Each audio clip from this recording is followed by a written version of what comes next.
Hello, we're back. It's true. We're here once again. This is episode 13 of Catching Up with Franco, because we catch up on stuff.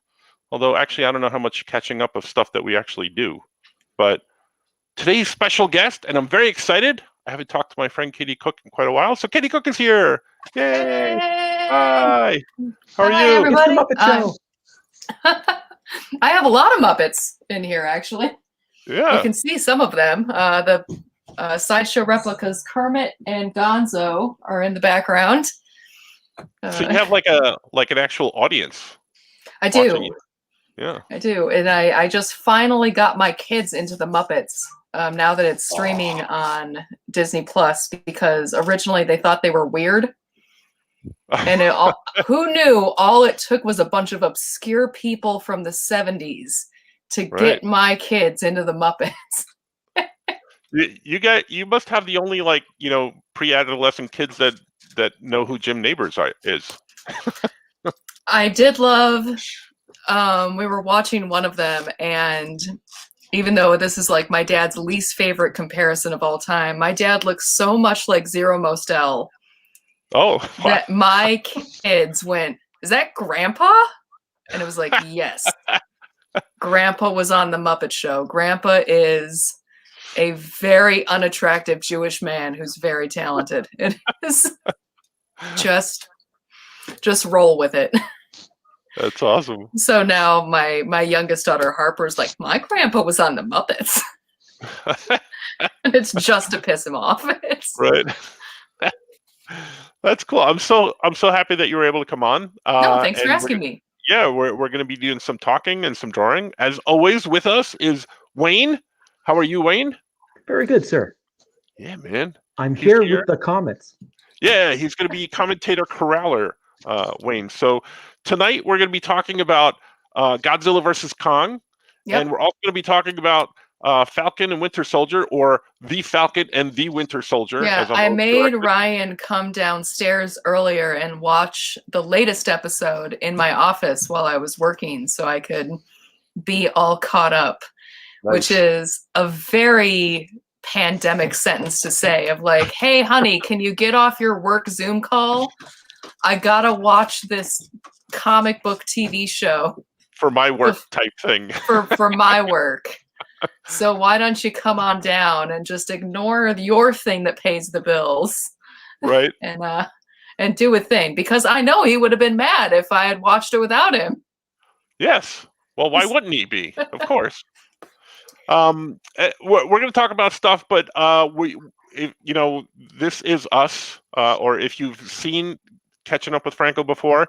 And by the way, you can always catch up on past episodes. They're up on my Patreon, patreon.com/Franco_, because apparently the other one was taken. So I had to add an underscore. So, but you can catch up on all past episodes for free on the Patreon. You don't have to pay anything, even though Patreon is like a pay thing service. Well, it's catching up because you and I haven't seen each other in over a year, which is weird because I think you and I have normally seen each other an average of 5 or 6 times a year for over a decade. Yep. Mm-hmm. Which is just and it's almost that weird thing like where we see each other and then something will be slightly humorous or funny and you're like, oh, remember when that person did that thing and it was really funny and we were in Chicago, and you'd be like, no, that was Detroit, and I'd be like, was it, or was it San Francisco, or because we see each other but in different cities all the time. So it's weird. Yep. And there was one year that I did like 18 conventions in 1 year, which was a bad idea. Oh, yeah. And I remember it was Denver, but it took me a second. I was sitting in a restaurant in a downtown and I looked over at Andy Price and I was like, I don't know what city we're in. That's happened a few times. Yep. And I was like, oh no. But we're going to catch up. And as always with the show, if we veer off topic, because we are going to veer off the topic of Kong versus Godzilla and Winter Soldier and Falcon, that's okay. That's what this show is about. So tonight, what are you going to be drawing tonight? Let's see. Inking Nothing Special tonight. Ooh, nothing special. I have a question for you, which will lead into the reveal of what I'm going to be drawing tonight. Mhm. Okay. So since we're talking about the Falcon and the Winter Soldier, I'm sure you've seen that meme of Sebastian Stan and Luke Skywalker, because you are a Yes. big Star Wars person. You Oh, big, worked on a bunch of Star Wars stuff, but you're also like a really huge fan. Yes. As am I, as I think Wayne is as well. Safely, I could say. What do you think about him if he were to be a young Luke Skywalker, or if they were going to do that? I am very much of the opinion that Star Wars is a universe big enough to tell stories with other characters. Yep. There's no need to revisit Luke sitting on Tatooine, like trying to go to Tashi Station to pick up some power converters every single Saturday of his life with Uncle Owen and Aunt Beru harping on him. So I like Sebastian Stan, but I think that he could be better served somewhere else in the universe. And again, it's the Star Wars universe is so vast and so big and has so many opportunities to tell other stories. It was like, why wouldn't you just make up another character? All right, it doesn't always have to be the Skywalkers. Here's my theory then, okay? They hire him as Luke Skywalker, but he's not Luke Skywalker. He's a clone of Luke Skywalker, and he doesn't know he's Luke Skywalker. But everybody mistakes him for Luke Skywalker. Everybody is going to let that fly because it's a male lead in Star Wars. If you did that with a woman star, oh my God, the internet would break. But no, because of that, and I bring that up because my drawing tonight is going to be of the Winter Soldier if he was a Sith Lord.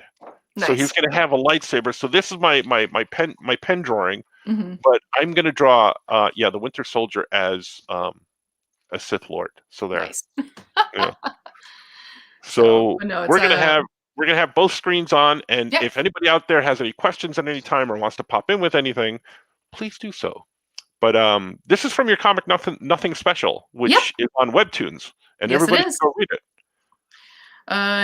It's lost lots of awards for best webcomic, which is just great.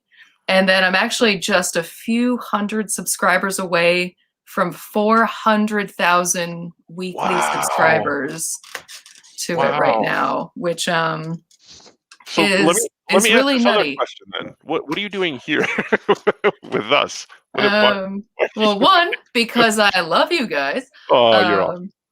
But two, it's webcomics have a different kind of success than normal comics. A few years ago, I did the keynote speech at the Ringo Awards. I was there. Yeah, yes. and it was hysterical because I found out from Andy later that every single person in that place was like, who the hell is this lady? Which was just like, that's just great. Thank you.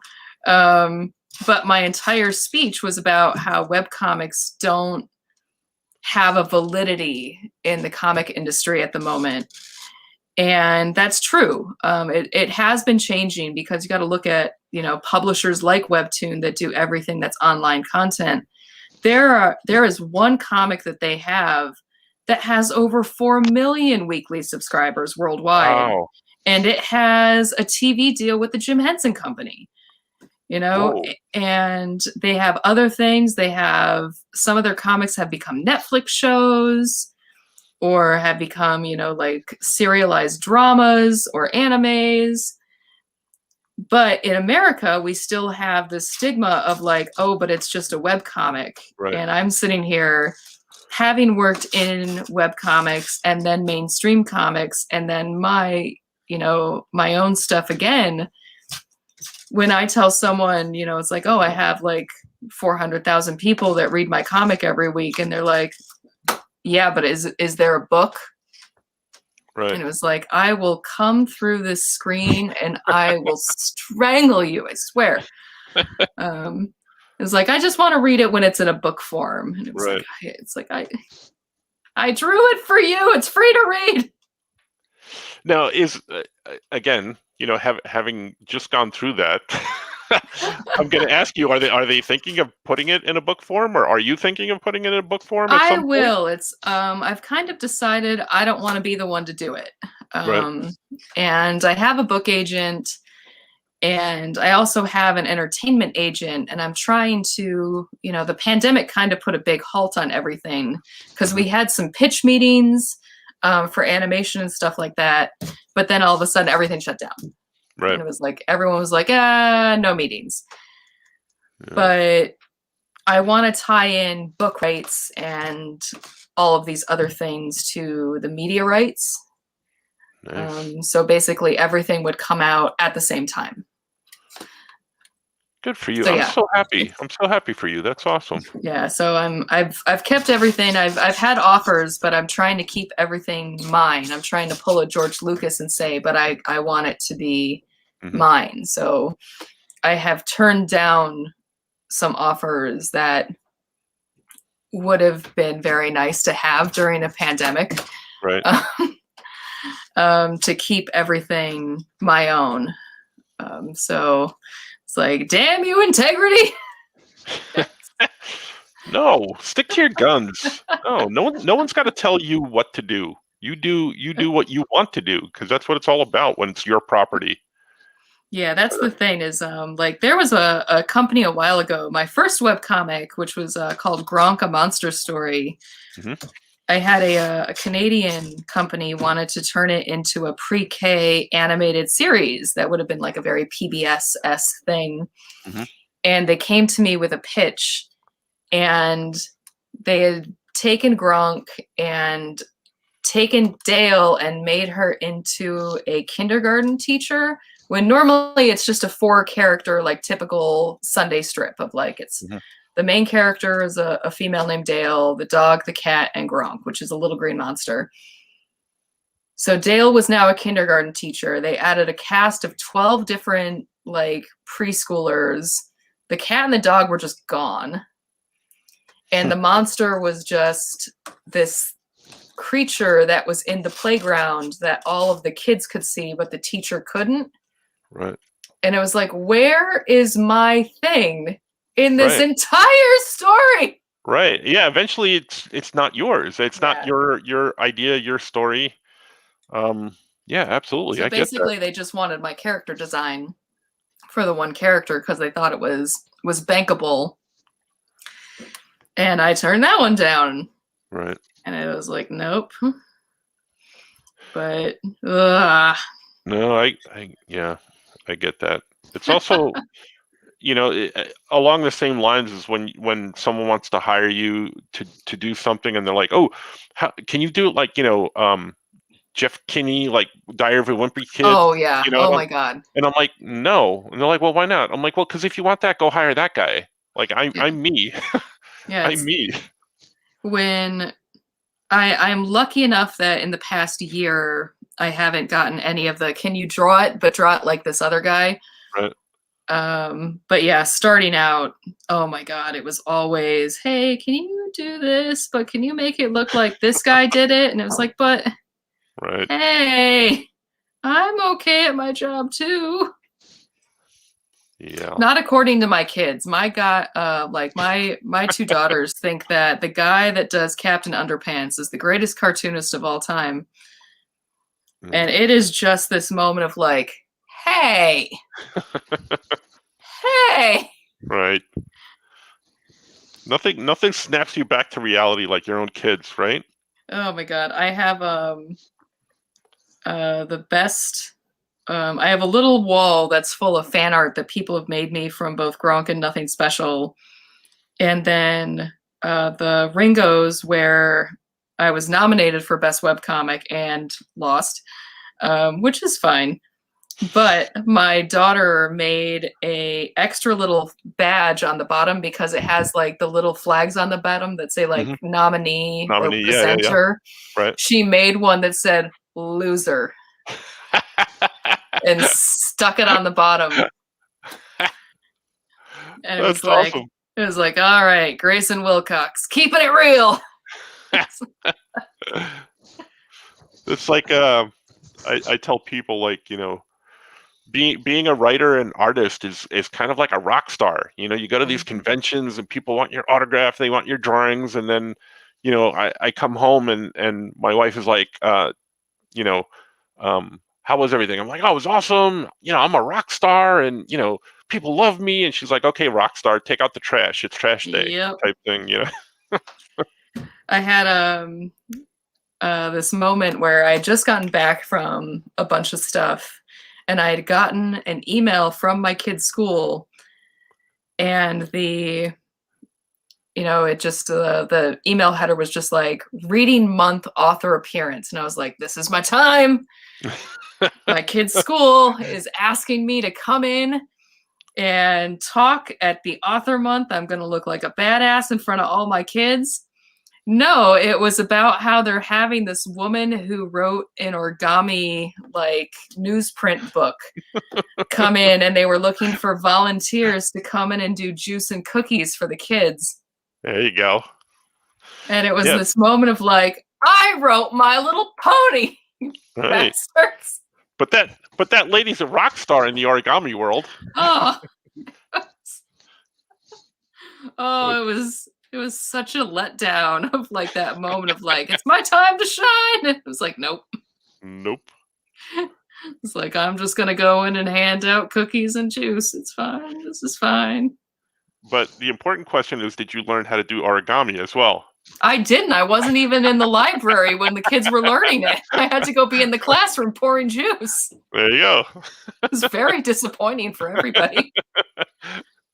I can't even make a crane now. A paper crane. That's ridiculous. They learned how to make a little box. And I remember them all coming in. And I was like, well, that's actually kind of cool. But no. It would have been fun to learn that. I could draw in the box. No thanks. Like here's a cup full of Tang. Nice. Anyone out there have any questions or comments out there, Wayne? David Donovan and Hobbs Max say hello. Oh yeah, hi guys. Johnny Fitz said, not staying long, just wanted to say hello. Hello. Jim McLean. Hey everybody, I miss you all at the shows. Yeah. Hi Jim. Danny Lemur. Franco and Katie, two of my favorite people. Hiya. Oh yeah. How are you? Awesome stuff. So, let's talk movie or TV. Where would you like to start? Let's start with the gorilla and the lizard, because that is the one I paid the least attention to. That hurts. Yeah. I was going to say, well, let's start off. Did you like it or not like it? Okay, so here's the problem is that we are a divided household over it. Because I love terrible sci-fi movies. And I realized that this movie was two little boys fighting in a sandbox with action figures, and they just filmed it. Right. You know, it was, and then there was like a little bit of exposition that was not very well done in a room or with people running. And then it was back to the plane in the sandbox. So my problem is that I was watching it with my kids and my husband. They were sitting on the couch in my office, and I was sitting here trying to get some work done. I was inking. I'm doing another Munchkin card game. Like I've done a lot of artwork for Munchkin for Steve Jackson games. Right. And I wanted to get all that done. And the only thing that nabbed my attention was all the big action things. So that's when I turn like this, and I have a big screen TV right over there. And I was like, okay. And then I'd go back. So it takes a little bit of a movie for me to like turn all the way around and like stop turning my chair and keep going back to work. And that movie didn't do it. Wow. But I did love the smashy smash stuff I saw. But I know, like I said, it's and I'm a fan of terrible sci-fi, and I love things that are stupid and bang, bang, bang, bang, bang, and there was just a little bit of a, okay, and I'm going to go back to work now. And I felt bad because everybody online was just going nuts over it. And it was like, yes, I like the fighty right monster parts. That's, that's what I loved about Skull Island. Like I've watched Skull Island like 3 times. I like that one a lot better than this one. A lot better. Mm-hmm. Yeah. Mm-hmm. But it's because I think that Skull Island has more heart to it. I think it actually has more of a plausible story in the in that universe. This one just like, I think I texted Wayne at one point, or we were texting back and forth because you said you finally saw it, Wayne, and I texted back. I said, or even before then, I said it was like a big Star Trek movie to me. Like halfway through, it turned into this sci-fi like space movie where the mountains are upside down and they're flying spaceships, and I'm like, wait, what just happened? Where are we? What are we doing? We were on water. Now we're not. What's happening? And then we're in Alaska or somewhere, North Pole, and now. Well, it's to me, it's Godzilla and Kong are interesting because all of their stories are basically like nature versus nurture. Godzilla has compassion and a little bit of heart and all those other things, and Godzilla always is instinct, and it was like that's what I think drives them as monsters. So that's kind of always what I look for. And then it was so funny watching it with my husband Ryan, who was a film major and teaches all these other things, and he was just like, I hated it. And I was like, okay, let's talk. I hate it, but let's. And then Andy already just said I was wrong. Well, Andy is just he's gonna disagree with you just to start a fight. So was he even here when I said it was like the kids playing in the sandbox? That's the part I liked. I liked the smashy smash. It was just the stuff tying the smashy smash together that I was like, take it or leave it. If they could have just they could have taken all of the like Godzilla Kong fights and then for 5 minutes in between each fight shown just like a jar of rotting mayonnaise, and I still would have watched it. It's like, and then be like, all right, when are they gonna fight again? Cool, bring it back. Yeah, Andy just walked in. Oh, there you go. So he's just gonna disagree with you to disagree with you. But Wayne, what did you think? I liked it a lot. Oh man. That's fine. Yeah. I am not one of those people that will fight, people on what they like and don't like. You're wrong, Katie. Let's fight about it. You're wrong. No, unless it's the movie Jupiter Ascending, which I hate so much. Which I haven't watched yet. Now I want to watch it. I no. It wasn't that bad. I've seen worse. The movie Jupiter Ascending is like DeviantArt took some acid and then threw up everywhere. It is. No, there's worse than Jupiter Ascending. No. Oh yeah. No. I do deep dives on Tubi TV. Yeah, there are worse things than Jupiter Ascending. What are you going to bring up that's worse than Jupiter Ascending? Are you getting Jim Cotta? It's like, what do you? Ooh. No, I will defend Jim Cotta to the death. Okay. No, there's that fight scene, and then suddenly there's a pommel horse in the middle of this ancient European in the middle of it, and he uses it. He uses his natural surroundings to fend off the bad guys. So I'm going to defend Jim Cotta here. No, that's the bad hill to die on, Danny. Someone's going to put that as an epitaph on your gravestone. Defending Jim Cotta, died doing what he loved. It's like, no. No, my only problem was the music with it. I took all the sci-fi stuff going, okay, fine. When they went to Hollow Earth, I thought, hey, they're going to Sikaris. And it was good to see Travis Morgan for the Warlord. But no, it was just the songs that they put in, like the Hollies. When Kong's at the end, I'm just going. It throws you out of the movie. If the music isn't right, it'll throw you right out and going, oh, this is stupid. Or like Kong, when they have him on the carrier ship to bring him to Antarctica, and you're going, Well, you could have just put in "Sitting in the Dock of the Bay." Put any song. Like that's all this was. It's almost like they were going through the Warner Library, going, "We need royalties on the following, Right. and let's just pull these up." I just thought the music. I love the orchestration, the orchestra instrumental music. I thought was great, but I just didn't like the actual music to it. Well, I don't even get into the nuances of the music. I get into the nuances of like, stupid things like when, they're transporting him by boat Mm-hmm. and then they switch him over to the helicopters and fly him. Yeah. Why didn't they do that in the first place? Because if you put him on a boat on water, Godzilla is in the water. He comes out of the ocean to destroy every city he's ever gone to. Like, I don't understand this. Like, but then you wouldn't have the cool fight on the aircraft carrier. Oh no, I totally get that. I Okay, so that. Somebody in the special effects department had that big G.I. Joe aircraft carrier already, so they could, like I said, two little boys smash, smash, smash, smash, smash. Mm-hmm. And it is something that they had been envisioning since they were a child. Right.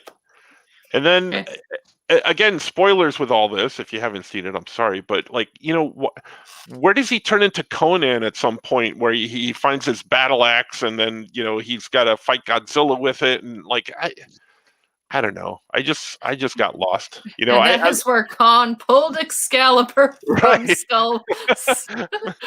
From but Skull Island. The blade was a scale off one of Godzilla's relatives. Yeah, that's great. And who made the blade? Another smarter chimp. Yeah, I was. That is going to be answered in King Kong's fan fiction. Because if we're doing this, by the numbers, and we're going with the past movies, nowhere in Skull Island did I see King Kong making a makeshift spear out of a leftover telephone pole or something that was on the island. Listen, during the pandemic, he took up blacksmithing. Yeah. Okay. He had a volcano. He had some free time. Right. He had all the bones from those skull monsters, right? Yep. So he's just like, what am I gonna do? Instead of taking up baking sourdough, he took up making swords and axes. It's fine. Basically, King Kong picked up macrame. Yes. as a hobby. Nice. They were the biggest pair of knitting needles you'll ever find. Right. Oh boy, I can't wait to see what some people are going to say or ask or yell at us for. Well, Danny Lamar, I know it's stupid hill to die on, but I feel that they just made Kong too big. I mean, I can buy a gigantic mutant gorilla, but that's just too big. Okay. Andy Price, he did like it a lot, but Skull Island was far superior. Agreed. Mm-hmm. Danny agrees that Jupiter Ascending is just hot garbage. Hot garbage is being nice. That is cold, rotting garbage that had been burning in the dumpster fire, and it's 3 days later, and it's like soaking after the firemen have put it out, and nobody wants to like touch it. What about Trancers?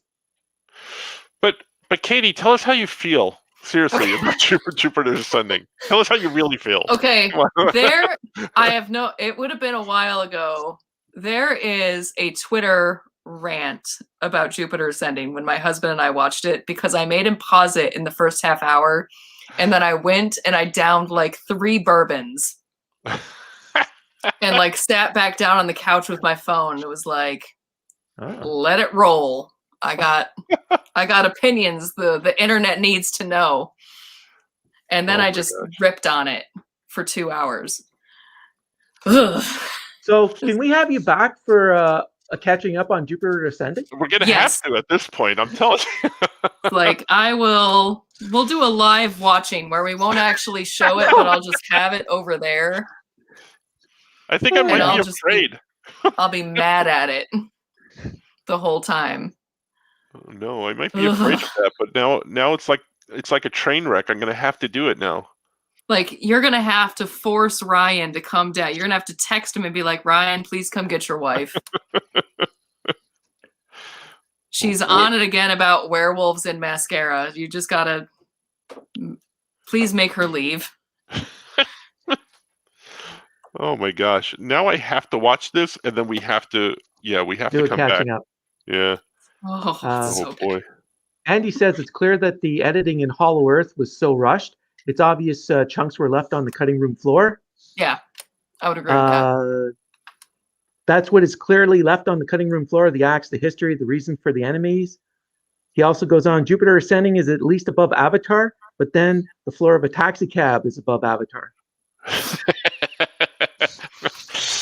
James Cameron, I have all the money in the world. Let's use papyrus. He's got a good point about Avatar. I mean, I haven't seen Jupiter Ascending, but is it really Jupiter Ascending worse or better than Avatar? Let's give me that marker. Or Isn't that Avatar just Pocahontas? Well, yeah, but with bestiality, Avatar follows a lot of different tropes, but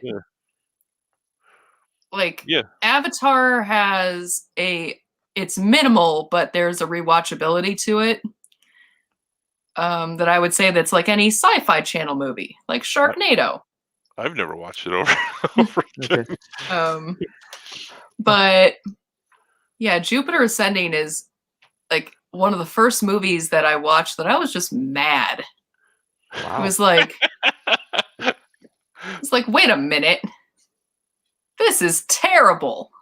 I love Mad Katie Cook. I love her. Andy Price is the person that sees Mad Katie Cook the most. So look at him. You got him right here. Danny hated Avatar as well. I liked it better the first time when I saw it when it was called Dances with Wolves. Yeah. Mm-hmm. But we do have a question for Katie. Yeah. Yes. Katie, if it's from Andy, no. No, it's not from Andy. It's from Ed on YouTube. Okay. Katie, you bring irreverent humor to comics in the best way. Can you talk about creating in the webtoon vertical infinite scroll format?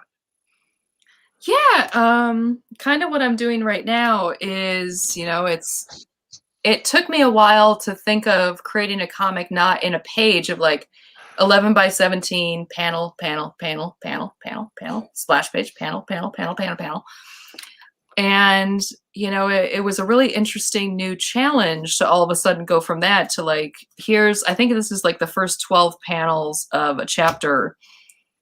And it's, like I said, creating that narrative that goes do. So it's actually much more, the way I think of it is like a Japanese scroll, where that storytelling is there and it has to flow and move in a very different way. So instead of thinking of it as a printed page, I try and approach each chapter now as, like, here's the opening page, but then how do I make that story flow downward to get to my end point for this week? I think you can really tell in the first few issues that I did, 3 years ago now with, the first of the series, where I was still trying to be like, this panel is just a rectangle, this one's a square, because I was drawing it as a page and then I was just pulling them out and separating them, thinking of the printed book later. And it was when I stopped thinking that way and thinking of it as a vertical narrative that I started, one, having more fun with the project, and two, the artwork got a lot better, and three, I started having more fun with it because I'm no longer confined to that 11 by 17 space.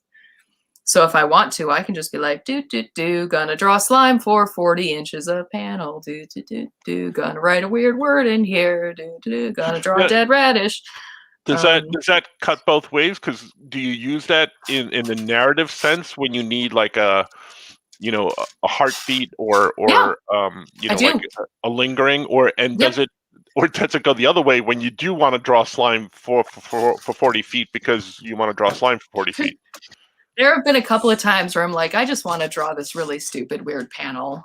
And season 2 had that with a big spiral staircase that I drew. So I just drew a staircase that just kept going. And it just kept going. And part of it was the story, but part of it was like, this is fun. I'm just going to keep drawing. And yeah, so the other thing too is that this is creator-owned, so you're not really beholden to an editor or someone who owns the property or anything. You're doing what you want. Yeah, and it's so funny because I've talked to other webtoon creators that are a lot younger than me that are like, oh no, I talk to my editor every week and they give me suggestions and they do this and they do that. And I went, oh, I don't talk to anybody. I just upload to the FTP. And then I don't talk to anybody unless there's like a paycheck missing. Right. So so all of these younger people are like, what do you mean you don't talk to an editor? I was like, I don't even know if I have one.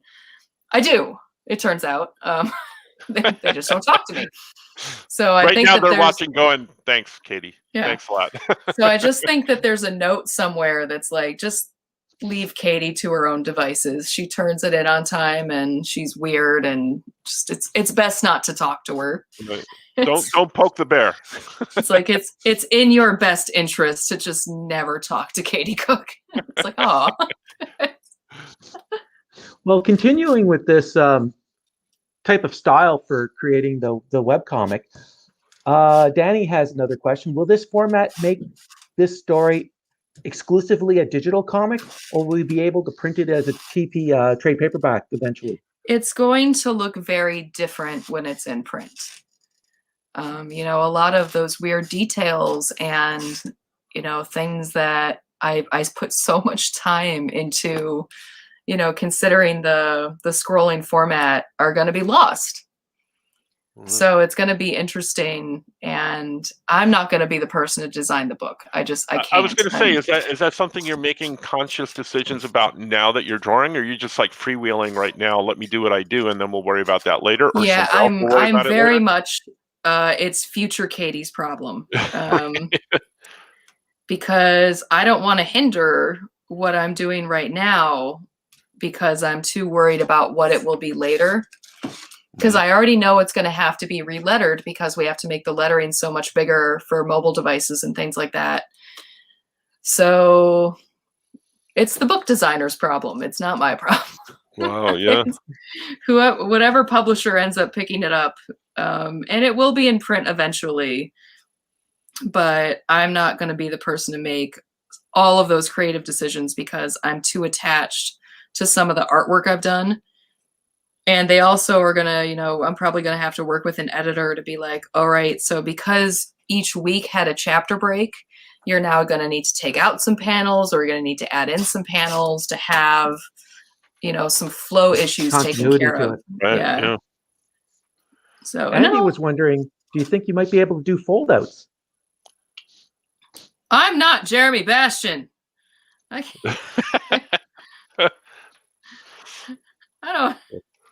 don't need any of that. Not only is that not future Katie's problem, future Katie's problem doesn't even want to hear about it. Some publisher out there is like looking at the cost effectiveness of putting a fold out into a book, and they're just like, oh God.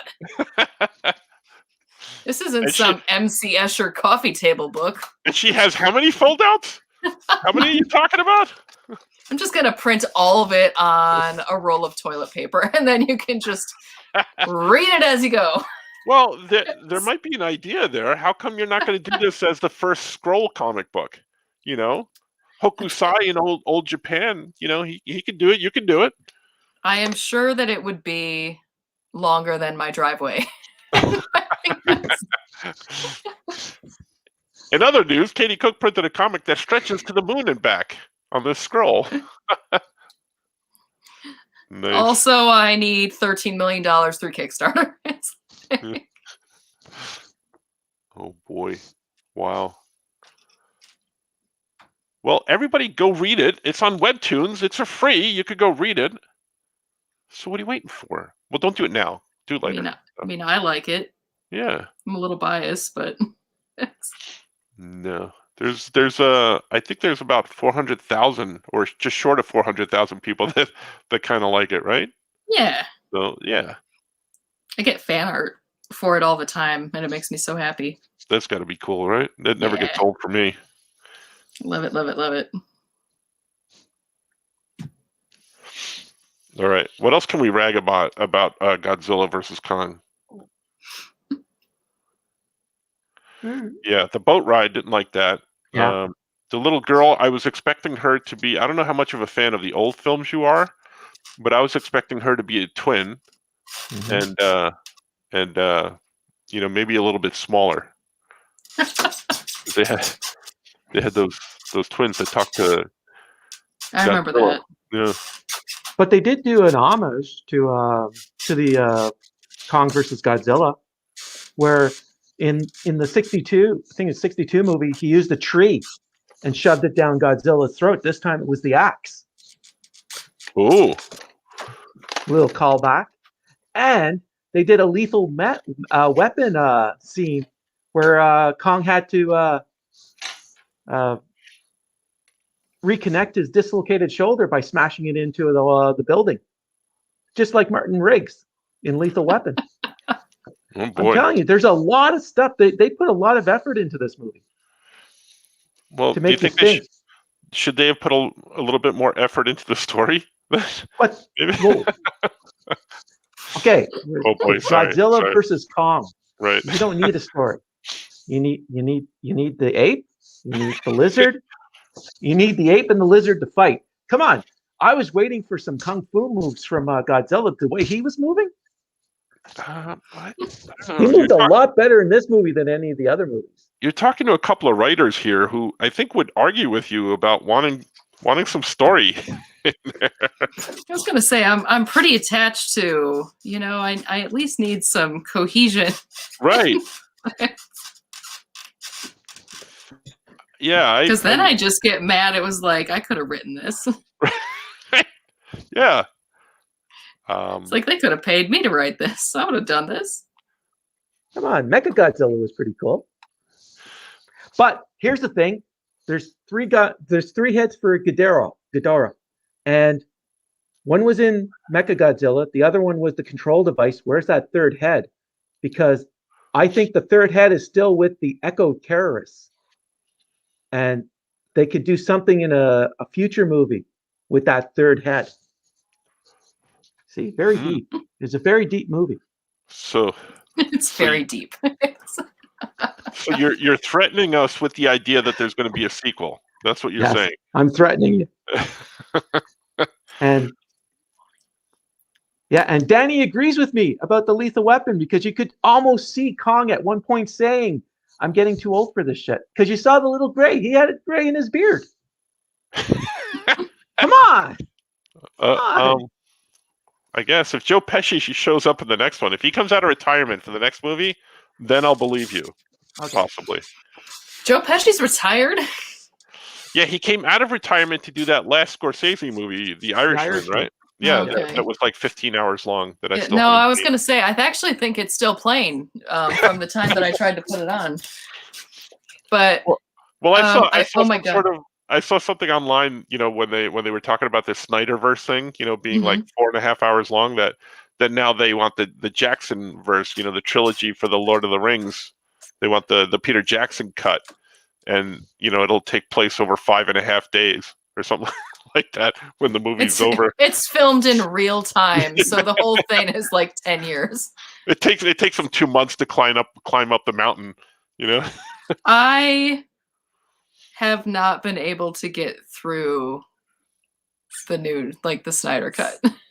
Oh, really? I fall asleep every time. Well, you can watch it in chunks. It's designed to be watched in chunks. No.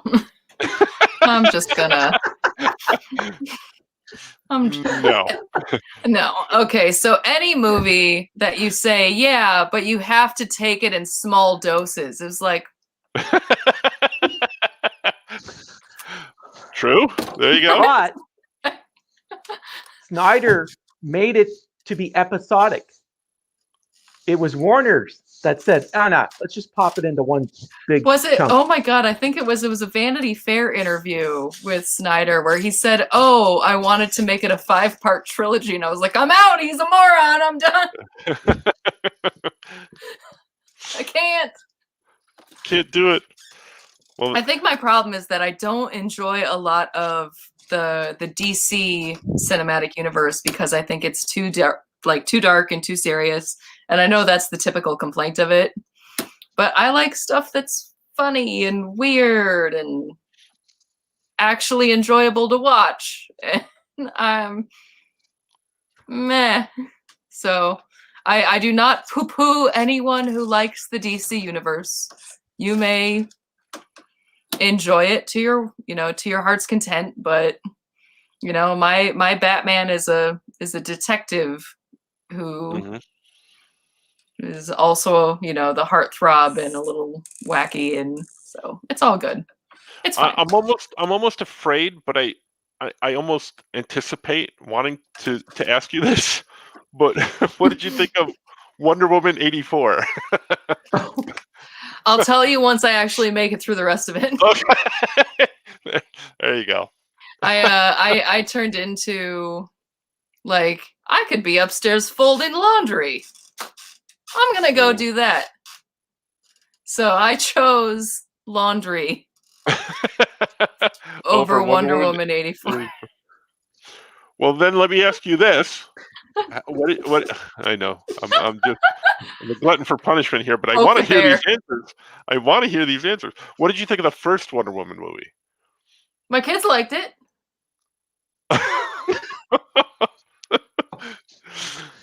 Were you repairing the washing machine, or were you doing something else during that one? Yard work. Wanted to do?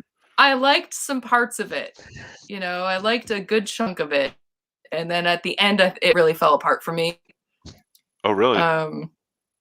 Yeah, but it did. It's probably my favorite of the DC movies. Mm-hmm. I see Danny Lemore commented on Shazam, which I actually I love some of the actors in Shazam, but Shazam felt like a very poorly put together version of that. But I think I have very different views of what the DC characters should be than what DC does with them. Right. And I think that also comes from the fact that DC is never going to hire me ever. So I'm just fuck it. It's like DC has already decided that I'm too out there. But well, I think you got to remember there's the big difference between DC or Warner's and the Marvel movies is the single creative vision, which is the Marvel movies, where Warner Brothers it's not really DC having a lot of input, and if they are, no one's listening to them. That's a problem. But but that Warner Brothers say, hey, we can make this movie. Yes, thank you very much, comic guy, but this is how we're making the movie. No, right. Again, that's a problem. Yeah, and that's why they're missing what these characters are. Like, Superman should not be dark. No, that's actually one of my biggest ones, is the fact that Superman not being, the charismatic hero that we all want to love. What? Yeah. You're supposed to idolize him. Take Superman and Lois on the CW, where they got who the character is. In that first episode, you know exactly that this is the way Superman should be portrayed. Oh, but so I've written off some DC stuff. Maybe it's because they hated my Aquaman pitch. Maybe. Did it involve Storm? No. I wanted to do a young adult Aquaman where he was like a young 20s, long-haired, like Australian blonde lifeguard on a beach. And he would just have his trident there, and he was a moron. He was like a total bro dude. And his sidekick was a goldfish in a bag that he won during a carnival. You showed this to me at one point. Yes, I did. It was years ago. And Danny just said, but you love Aquaman so much. And I wrote this because I hate Aquaman. And I was like, I'm going to fix him. Aquaman's one of my favorites. And so he would have, he'd just be in, the board shorts and a shark tooth necklace. And he'd have his fish in a bag that was his conscience.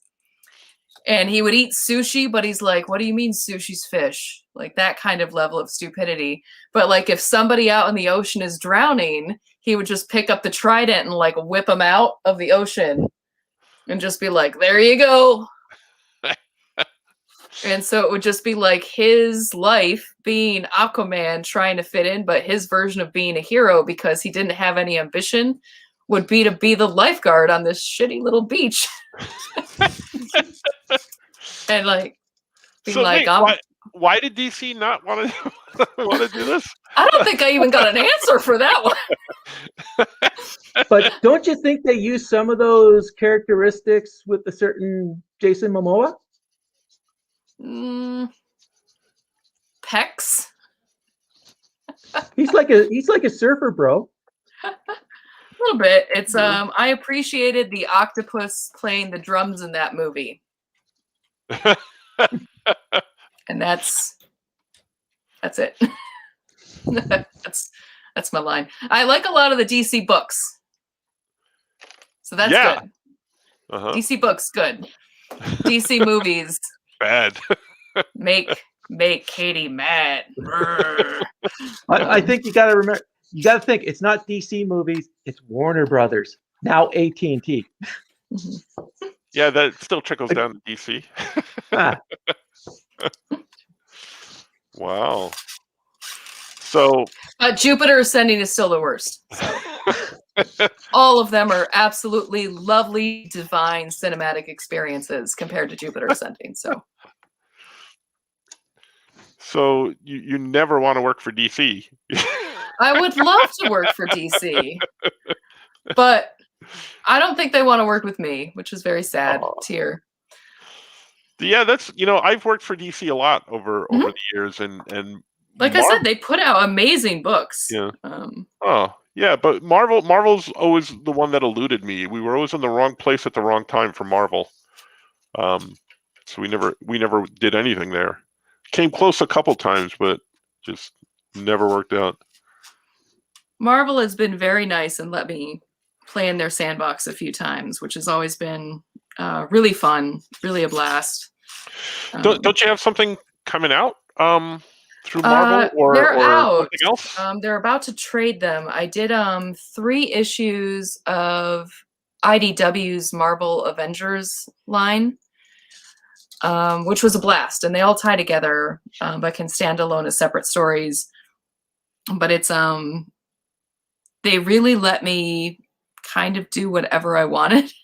Mm-hmm. And again, I like when superheroes are fun and weird and silly. So the whole premise of the 3-issue arc is basically Black Widow kicks everybody out of Avengers Towers for the day. And she was like, HR says everybody needs to basically take a time off day. It was like everybody's got to leave. Just everybody go. So the first issue is Thor and Ant-Man accidentally break this Precious Moments-esque figurine on Black Widow's desk. That's of Little Miss Muffet with a little spider. So they go to a flea market to try and replace it without telling her. And Loki sees them, and then Loki makes a bunch of Precious Moments figurines gigantic, and they all have to fight them. Yeah, that was approved. Yeah. And they didn't do Aquaman. DC doesn't want to do Aquaman. I don't get it. Yeah. Marvel is much more accepting of me poking fun at things. Like I said, if DC ever would like me to make fun of a character, I'm on board. Well, I was going to say, I don't think they have a problem with making fun of characters, because I wouldn't have a career at DC if they wouldn't let me do that. So, but it's and then it's like the second issue of the Avengers is Captain America goes to an elementary school to do one of those kindergarten safety town days. Where he's like trying to teach them how to cross the street safely and do all this other stuff. And one of the teachers at the school is Paste Pot Pete.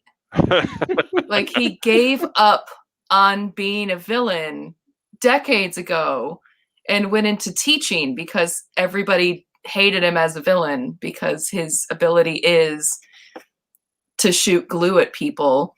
So he's like in the arts and crafts room, like pulling on his old costume. He was like, I'll show these kids. And then he's like still like shouting out the door, Pete, your mom brought your gym shoes into the office. Go get them before gym. So it's Captain America, Paste Pot Pete, and then Squirrel Girl on the playground as Paste Pot Pete is trying to like show himself that he can be a bad guy. And he's not. It's all the kids are like, it's a teacher at the school, so they're all rooting for him. And Captain America's like, what is happening? And I actually put my my kid's elementary school principal as the principal in the comic book, so he's canon now. Nice. And then the third one. Did you have the rest of the Frightful Four in the background, just sort of watching? I did not have permission to use all the things. Like even after I was like, I'm using Paste Pot Pete. He's not Trapster anymore. There was a note from Marvel that was like, did we tell Katie she could do this? And it was like, too late. I already wrote it. And then the third issue is Captain Marvel and Doctor Strange. And Doctor Strange runs into a bunch of dogs in the dark park and like starts petting corgis and stuff like that. So he takes off his cape to try and shake it out. And White Rabbit comes in to steal it because she wants it for a Queen of Hearts cosplay. She's going to bedazzle it. And it ends up, since it's sentient and it has a mind of its own, it ends up flying her around town. So it's Doctor Strange and Captain Marvel following this cape around town, trying to get it back as White Rabbit is trying to take it. And then it leads them through the stories of the other two issues. So everything ends up coming together. Which Captain Marvel? The new one. Carol Danvers? Yeah. So Chewie is there. Chewie in the comics, Goose in the movies. So the cat's there the whole time. And all she's doing the whole time is she's trying to track down a food truck in town, because when Doctor Strange shows up, she drops her sandwich and ruins it. And she was like, oh. Oh. So yeah, the whole time that she's trying to help him get his cape back, she's like just eyeing the city of like, where is it? Where is it? Oh. So it's very silly. And the fact that any of it was approved and drawn and published is a mystery to the rest of the world. So it's good. It's good stuff though. And it was a blast. I loved it. And you've done a bunch of Star Wars stuff too. Yeah. Usually I just get to draw Star Wars. Yeah. I did recently get to write some Star Wars comics for the IDW Star Wars Adventure line. And nice. They wanted it to all be prequel stuff. So it was like Padme and Anakin. And it was so hysterical pitching to them because, you know, Star Wars is my jam. And it's the thing that I probably know the most about aside from like the Muppets. And I originally joked that I wanted to do a story that, you know, because they wanted something that was a little like Padme Anakin centric of like, you know, them either a relationship thing or just an adventure that they had. And originally I wrote a joke pitch that was, you know, Anakin's proposal to add to Padme. And it turns out that over the past few years, she's been so busy doing her job, she keeps sending handmaidens on dates with him. So he's proposing to that? So all of his like really sappy romantic moments all happened with someone else because she was too busy. And she felt so bad when he finally proposed and is bringing up all of these moments in their relationship. And she didn't want to cop to it. So that's why she says yes. That's hysterical. And the person who was the editor was like, love it. Never going to happen. Right. But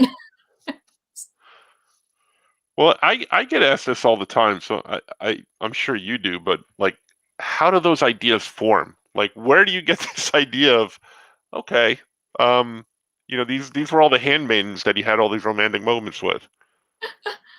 It's very similar to what I was talking about Godzilla versus Kong, of that, like, kids like just having the action figures in the sandbox.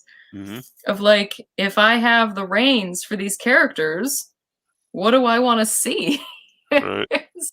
And I want to see Anakin squirm a little bit. Be like, oh. That's awesome. Katie, have you been to a celebration? I have, many times. She was a guest a few times, right? Yep. Yeah. I've had several pieces in the art show. The last Chicago one, I was a guest. So I just got to go and sign things and have fun. But yeah, they're a blast. Celebration is one of my favorite shows. I was so disappointed when basically it was like Celebration wasn't happening last year, because it's a show that I not only love, I love all the people there. I love the Star Wars fandom. They've always been so kind to me. And it's just a subject matter that I can walk around to any booth and I know what every single thing is. As opposed to some of the other shows where I'm like, well, I don't know what that is. And I know some anime, but it's like, I don't know what that is. I don't know what that is. I don't know what that is. But I know who Boba Fett is. Yeah, no, it's one of the few cons I haven't been to. Oh, it's so fun. Mm-hmm. And it was like, oh man, this was going to be the year that Mandalorian was going to be the big thing, and there were going to be little baby Yodas everywhere, and it was going to be great. And then no celebration. No, so sad. No. Yep. One of my favorite convention stories was at Celebration, and I think it might have been one of the first years that you were at Celebration. It was in Orlando, and we were down there on vacation. We saw you there. I don't know if we had dinner there. Yeah, we did have dinner. Did we have dinner there? Yeah, we had dinner there because we were on vacation. That's right. Because So, but I did a bunch of paintings, and one of the paintings I did for my son's room was, I stocked out beforehand who was going to be there. So, Carrie Fisher was going to be there, and Anthony Daniels was there, and Mark Hamill was going to be there. So I did a painting. I did one of Mark Hamill as Luke Skywalker. I did one of Carrie Fisher as Princess Leia, and C-3PO and Jabba the Hutt, because the guy who sculpted Jabba the Hutt was going to be there. So I wanted to get all three of their signatures on this painting. So I got Anthony Daniels to sign the painting. I got the guy who sculpted the Jabba the Hutt to sign by Jabba the Hutt. And then I went into Carrie Fisher, and she's like, "Oh, this is great. Did you paint this?" I'm like, "Yeah, it's for my son's room." "Oh, it's wonderful. I love it." She goes, "Where would you like me to sign?" And she's in the slave Leia costume, and it's cartoony. And I said, "Right here, right," because Anthony Daniels signed right next to the C-3PO, and the Jabba the Hutt guy signed right next to Jabba the Hutt. And she goes, "So right next to it," and like she confirmed it 3 times, and I'm like, "Yep." And then she just signed it right over her chest. Yep. Here you go. Sounds about right. I'm like, "Thank you." I'm like, "There, you're Carrie Fisher. You get to sign wherever you want." What was it? There was a New York Comic-Con where every single person I saw after she had done her book signing had glitter on their head because she had a giant bag, apparently. And whenever she signed a book, she would bring out this thing of glitter and like smash it on your head. And she'd be like, "There, now everybody knows you saw me today." And it was like, ah. I miss her. Like, that's bold. We have a question about conventions from Jim McLean. How are you feeling about cons this year? C2E2, New York, San Diego? Is New York happening? Is that a thing? Because they said that they want to do it in the fall. I've had both vaccinations. I've had my first one. My other one is now in like 2 weeks. So it's yay. So I've had both, and I've had them for a while, and I'm thinking C2E2 might happen because that's in December. I don't know about New York. New York's still I live here, and I'm still scared to go to New York. But it's at the Javits Center, and the Javits Center was It's a a vaccination hospital. spot. Yeah, it was a hospital for a long time, and now it's a vaccination spot. So I'm not sure about New York. I would definitely consider C2E2. I'm not sure. San Diego's. I'm not even considering. That's because they want to do it over Thanksgiving weekend. I was going to say, just because it's over Thanksgiving and the amount of people that would wind up going, I'm not sure that I would be. Do you know how much my mother would kill me? What's your take on those? I don't know. You know, it's I have, a autoimmune compromised child. So it's like, I don't know if it's worth it for me to do anything. But I need conventions. I miss conventions. Right. I miss the people. I miss the interaction. I miss promoting my work. I miss the income. Yep. So it's like I need them to come back, but I also need people to stop going outside without masks or arguing that you shouldn't be vaccinated. Yep. It's like I need a lot of things to happen. Yeah. Just like me, I'm still waiting for the vaccine to get into my age group up here. I lucked out, because in Michigan it was actually, first it was the frontliners and whatnot, and then it was just a specific age group. But you could sign up that if people canceled, you could go get it. And basically, because I could say, well, I can be there in 20 minutes. Because I work from home anyway. It was like, okay. Mm. And then my husband, Ryan, actually just got his first dose yesterday or the other day. Yeah, I wound up getting mine mostly because of, here in New York, they've actually been really good about it. And they're starting and opening it up to more and more people. But because of the school district, right. I was able to get mine first because I still work in a school district. So, but yeah, that's something I don't know if I want to get into here. Just I will say all that stuff. I was the youngest person in line when I was waiting for my turn, and I felt like there were a lot of people staring at me, going like, "What's this whippersnapper doing?" Right. No, you just look good for your age. Just tell them all I'm over 50. It's fine. Because even my confirmation notice said I was in the 50 and older group, and it was like, wait a minute. Hey. It's not cool. I'll take it because it means I get a vaccination, right. But come on. I'm still highly offended. Bruce Jackstone on YouTube says, forget Batman. Wonder Woman is where it's at. She's turning 80 this year. And not to mention Sonic the Hedgehog, who's turning 30. Ooh. I'm older than Sonic the Hedgehog? I know, really? Yeesh. I do remember, like, we were the first people on the street that had a Sega Genesis, and watching my brother and his friends, like, crowd into the living room. And in my soul, I'm 72. Thank you, Andy. That's true. Yeah. I didn't even read that. I don't know where that came from. It's out there. People are out there. People are out there listening, commenting. No, like I told Franco before, I won't be traveling down to conventions till I at least get my 2 shots. Yeah. So C2E2 would probably be the earliest I'd be able to make a show.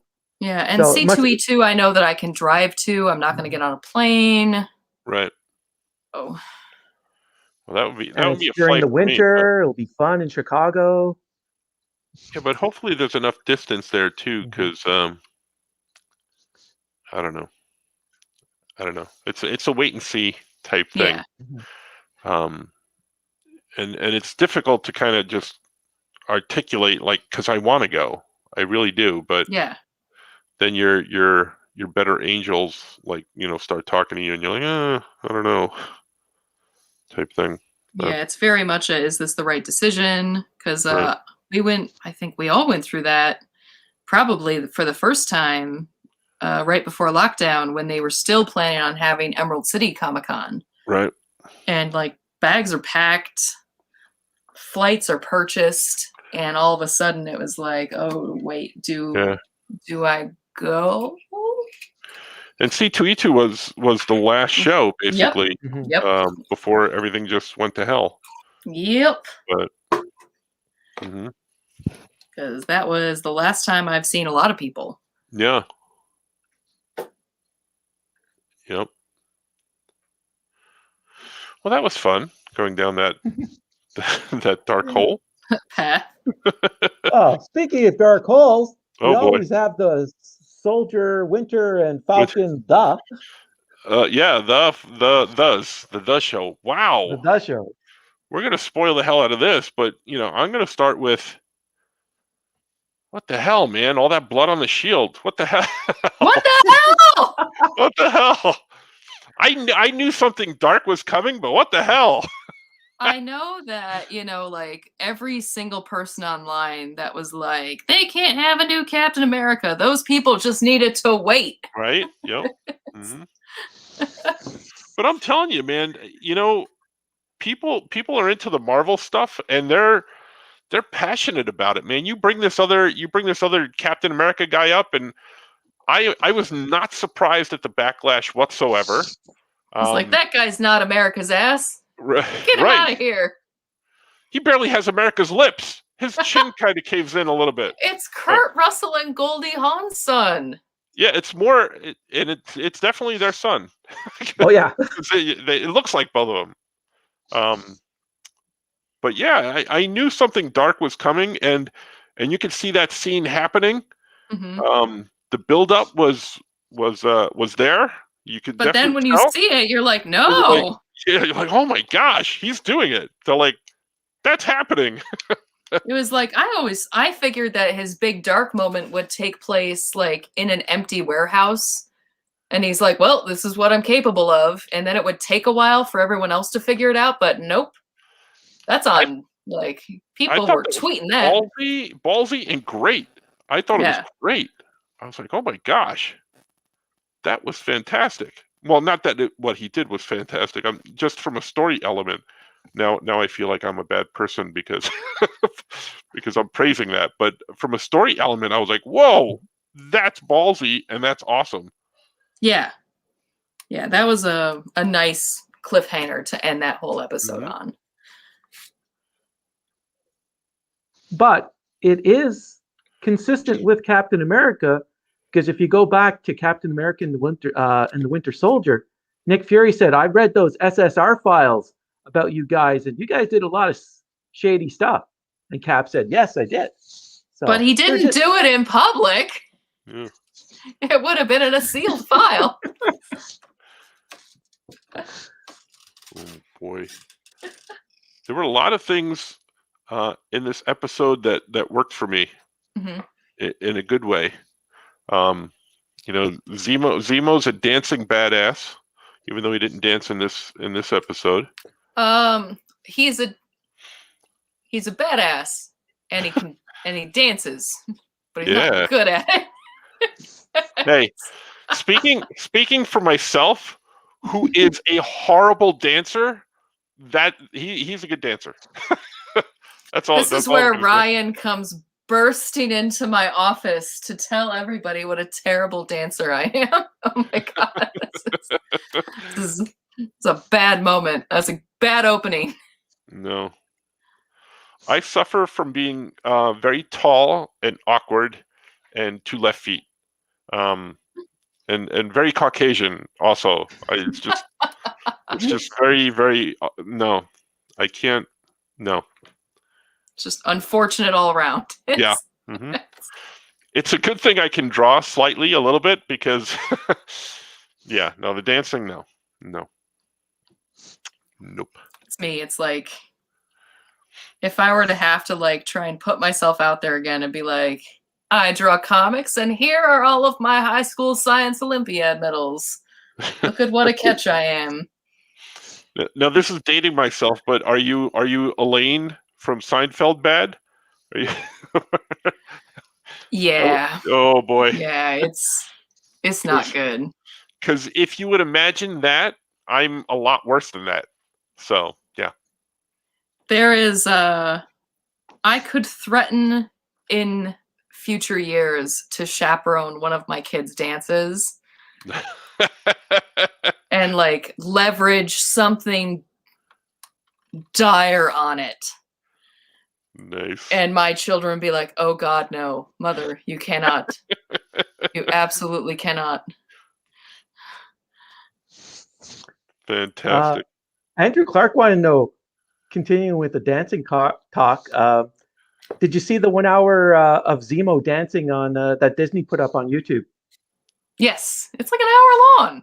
Yeah. And actually, if you see Ryan commented on YouTube. Yeah, I know. Ryan Wilcox, that's my husband, by the way. There you go. Yeah, he said that dancing is not one of my strengths.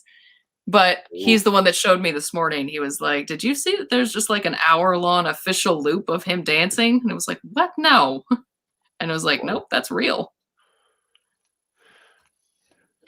I have yet to see this, but I will watch it forthwith. Oh, it's hilarious. It just keeps going, and then you're like, "No, they committed." It's like watching Carlton on the Fresh Prince Oh. Did they loop it, or is it like new dancing? It's and loop. Stuff like that? No, they just loop it. But it's funny. Semper Psy Reviews says hi. Oh yeah, how you doing? On YouTube. Well, what else about this episode was I think it was artfully done because they didn't show him injecting himself. They showed him talking about it, and then in the middle of that fight, you're like, oh my God, he injected himself, because you saw the strength happen. Well, see, that's where you and I don't know if he has yet. Really? Because I think that this was just, because they had the conversation with the Patriot of like, no, doesn't it just make you more of who you are? And I think that this was showing us who he is. And it was like... So you're thinking you're not sure if he's injected himself yet? I don't think he has yet. I think that he's going to inject himself in the next episode and become even worse. No, I think he's injected himself. There's too much... Because he was only... did he bend a steel bar? Yeah, he bent the steel bar. He bent the steel bar, and when he whipped the shield, it like really embedded itself in that wall, and I was like, whoa, because that was the first indication for me. You're right, maybe he didn't inject himself, but when he bent that pipe, I was like, oh crap! And even the guy was like, the flag smasher that he was fighting. To be fair, that might have been in one of the moments that I turned around to draw. No, but they didn't show him injecting, so we're not sure. But I'm thinking he might have. Oh, I would think that there would have been a little bit of a more like anguishy moment of like, this hurts. No, because they had the conversation between him and his buddy, Battlestar. Lamar, yeah. Lamar. That I think it was after that. Right. He was convinced that he should take the formula. Well, I guess then that ties into that conversation of like, no, it makes you more of who you are, and it just turns out that he's a jerk. Oh, he was bent from the beginning. Yeah. Yeah. Yeah. Man. Ooh. Not to get too off subject. Jim McLean has a question for you, Katie. Yeah. Do you use Photoshop exclusively for digital work, or have you tried Clip Studio, Manga Studio? I use Photoshop for everything, except for lettering. I use Illustrator for that. But Clip Studio Paint is interesting, but I don't know. There's a loss of my organic line work in it that I still haven't overcome. And also there's a lot of buttons that I don't know what they do. And I'm very old and I'm very set in my old lady ways, and it's going to take me a while. So I didn't realize, are you actually drawing in Photoshop now? Yeah. Oh, wow. Yep, I draw. All of Nothing Special is done in Photoshop. Oh, cool. Because all of my digital drawing, I had a Cintiq that I used for about maybe like, a hot minute. And then I became a big convert and switched over to iPad. And with the iPad the pencil, and I draw everything in a program called Medibang, which is a comic book thing. So I draw everything in Medibang, and I love the versatility and you're able to take it anywhere because I take it to school, I take it on vacation, I take it to a show. I just take it everywhere, and I can draw anywhere. See that. My only issue with drawing on the iPad is it's so small, and I have one of the big ones. Yeah, I have a Pro that I draw on. You get used to it. But yeah, I did a coloring book for Her Universe that was all on the iPad, and I did it all in Procreate. So I've done stuff on it, but right now I have Photoshop, and I'm on a Wacom Cintiq 27 HD, which is big, and I have that full range of my arm that I just like to have, like when I was doing stuff traditionally. So I'm just kind of like, no, So that's a little weird because when I see you a lot is at conventions, and you're always drawing those little itty bitty small watercolors. I started doing those at conventions. One, I needed to get away from doing crayon drawings because I was like, oh no, this is arts thing. I can't do this. I can't keep doing this. Can't compete with that guy. So I wanted to do watercolors, but I had such limited table space. So I came up with the idea to do the little watercolor cards. Basically, so the only amount of space I needed was my watercolor palette and something about this big on the table, instead of everybody else needing their big drawing board. And that's how that came about. And you have very long lines at conventions. I do, which is super weird because, it's not like anybody back in high school ever waited in a line to see me. So that's because you take like 25 years to do a drawing, Katie. That's why. Those long lines are people waiting for you 25 years to draw one drawing. 25 years. And for those of you that don't know, I'm being sarcastic because Katie is very quick on the draw. Not to use the pun, but I would anyway. Waka, waka, waka. Nope. Well, Andrew Clark said that John Walker was desperate that he would have licked the serum off the floor if he hadn't found the unbroken vial. Well, I don't know if he would have in that moment, but he did pocket the vial because he saw it there. But I don't know how desperate I have to be to lick anything off of a dirty factory floor, but Yeah. Ugh. You're gonna get super soldier powers and COVID. Scoot said, Franco let me borrow his Cintiq when mine broke. It was like brand new. Yeah. And then I got rid of it right after that because I wasn't really using it, and all my programs were on the iPad. So then I just stuck with that, and I literally I take that thing everywhere with me, and it has become my drawing table. It's become what I read comics on. It's become what I watch TV on. It's just constantly with me. Like, we'll go on vacation and I'll be sitting on the beach with my iPad Pro drawing. And a couple of years ago, that's what I was actually doing. I drew one of my Dino Mike books on the beach on my iPad because I was under deadline. So the family's, on vacation, frolicking in the beach, and I'm sitting under an umbrella drawing, See, that's the life of a rock star right there. Nothing wrong with that. I enjoy it. Andrew Clark has a couple of questions. What do you think is next for Zemo? And do Bucky and Io have a little thing going? They do, I think. And I don't know. Zemo's crafty. I can.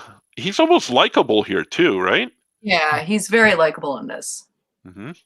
He's like Sam Rockwell as Justin Hammer in the Iron Man movies. I hated that little shit. No. You take that back, Wayne. I hated that guy. Sorry if there's any kids out there. Sorry, but no, I'm not sorry. No, he's likable, but yet still evil. Mm-hmm. That whole scene with the little girl. It's going to be interesting if he has a redemption arc at the end of this, because he's one of the people that least deserves it. Right. And it was like, no, stop it. But he still doesn't like super soldiers. And getting to a question that I have, did Bucky ever take the super soldier serum? Because I thought he was just more robotic versus super soldier.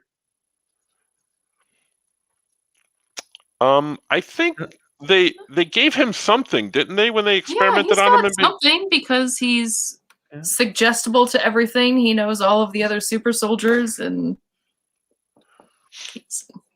stuff. I love the fact that he rehabilitated in Wakanda, and they were they broke him of his brainwashing, and they rebuilt his arm.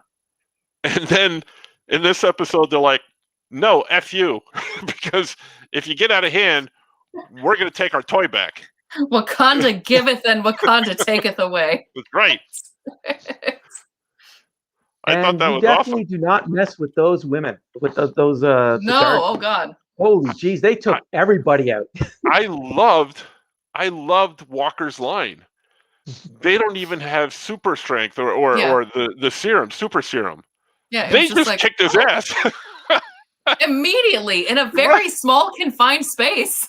Right? It was just like, oh. He couldn't even get the spear out of the table, out of his shield, because it was embedded in the table. Like, one of the extras without a name is the one that was like, and now the shield's mine. Oh fuck, I don't want this. Right.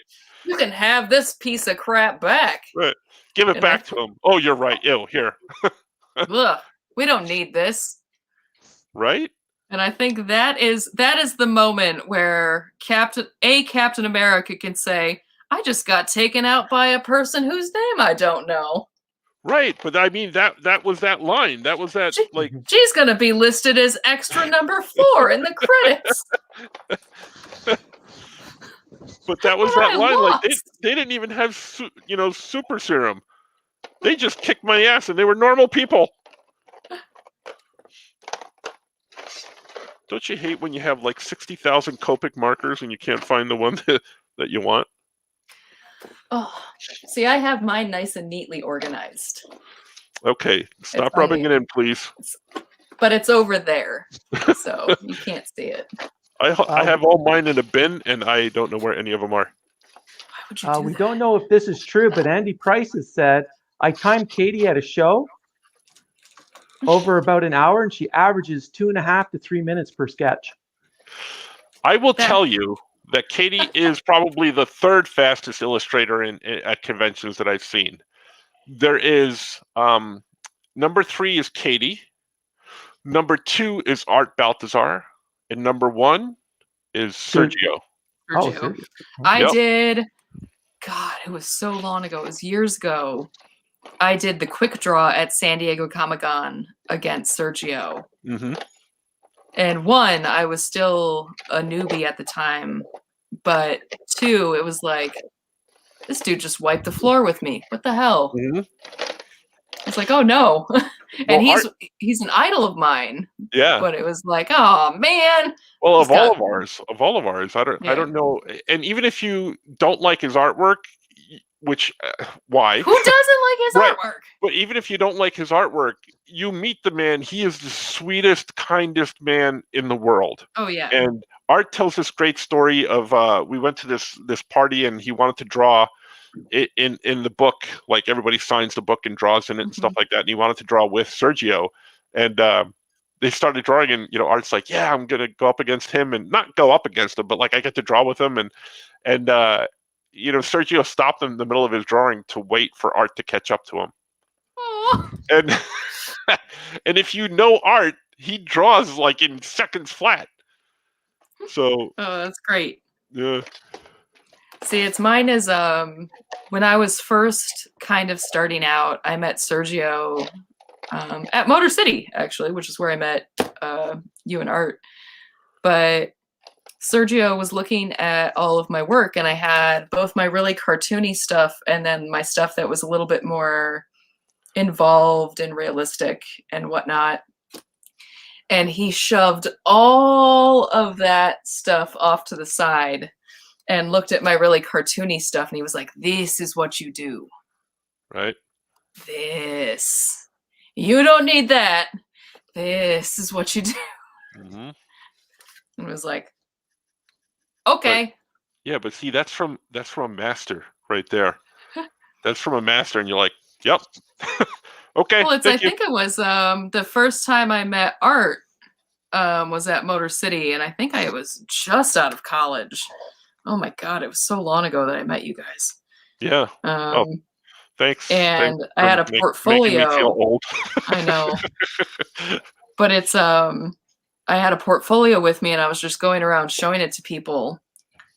And I showed it to Art. I remember I was there. Yeah, I was like, I want to be a cartoonist. And he looked at it, he was like, you're already a cartoonist. Yep. And then he gave it back to me, and he was like, go away. I was like, oh, what? It was great. That. Mm-hmm. Little baby that. Katie. Oh my gosh, I just ruined my drawing. Oh no, what'd you do? Wayne, I did it again. Just take a deep breath. Calm down. It'll all be okay after the end of the show. Yeah, I know. I'll work on it later, but I ruined it. I did something here. I don't know what I'm doing. I'm having that imposter syndrome thing happening. We have another question for Katie from Bruce Jackstone on YouTube. What's Katie's take on movies based on cartoons such as Inspector Gadget, Scooby-Doo, and the Flintstones? Now, you're talking about real life movies or real life movies? Uh-huh. Yeah. I haven't seen the Inspector Gadget one. I remember the trailer. I think I saw the first Scooby-Doo. And like the John Goodman Flintstones. I believe so, because he has it as 1994. Yeah. I think I saw that in the theater with my dad. So, it really depends on who's at the helm. I think sometimes when a live action translation of an animated series, or even like a revamp of it that's still animated, you can lose a lot of the charm that's there if someone's not handling it correctly. Mm-hmm. That's my big thing is, for like, let me take Nothing Special as an example. I've been asked before, it was like, would you take a live action series instead of an animated one? And my answer is no. Because then all of a sudden the characters are specific people and it loses something in the translation. And I think that the same goes, when you're taking a cartoon and making it something that is as stiff as real life and normality.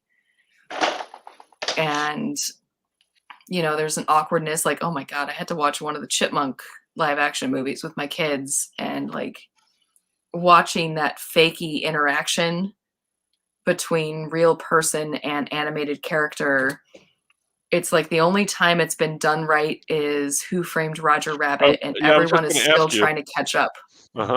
I was just going to ask you, like, I think one of the only times, or I was going to say one of the only times I think it actually worked well was Who Framed Roger Rabbit. Yeah, and even that I had problems with the story and how fast it moved and all that. Yeah. But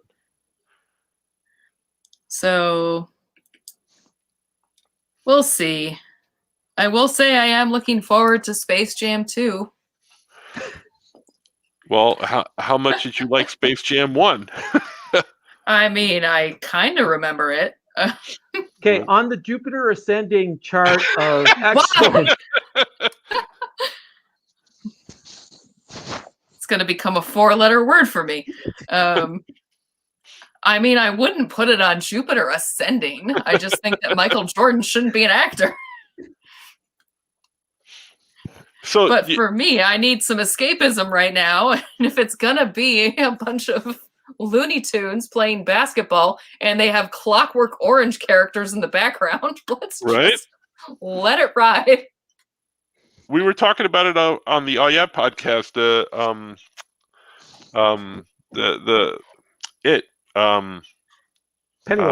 Pennywise. Pennywise is someone spotted him in the background as well, and I'm like, really? Wow. Oh God. This should be fun. It's like, what do we have a license to? Let's just go nuts. Yeah. Because it feels like one of those Ready Player One type things that they're trying to do where it is very much like Ready Player One-ish, which I did not enjoy that book. I apologize to everybody. The book? Wow. And how do you compare it to the movie? Because I heard that they were very different. I've never read the book. I love Spielberg, but I never watched the movie because I hate the book. So. Oh wow, really? That's interesting.